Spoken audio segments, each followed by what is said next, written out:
আসছিল মুন্নার আইবুড়ো ভাত। টানা 1 ঘন্টা ওয়েট করার পর ফাইনালি বিয়ের কনের সঙ্গে দেখা হলো। এতদিন পর একসঙ্গে দেখা হলে হাসি তো আর থামছেই না। সো হ্যালো এভরিওয়ান, আমি অনুরাধা ফ্রম বারুইপুর। আমার আরও একটি টেলি ব্লগে তোমাদের অনেক ওয়েলকাম, অনেক ভালোবাসা।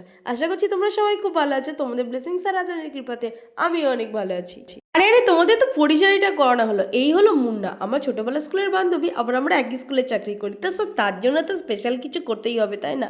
কিন্তু অনেক কিছু করার প্ল্যান থাকলেও ওই যে রাধারানী যেটা চাই দিনের শেষে সেটাই হয়। আমাদের সব কিছু প্ল্যান ক্যান্সেল করে এই ছোট্ট কিছু আয়োজন করেছি তার জন্য, তার এই দিনটাকে আরো সুন্দর মেমোরেবল করে রাখার জন্য।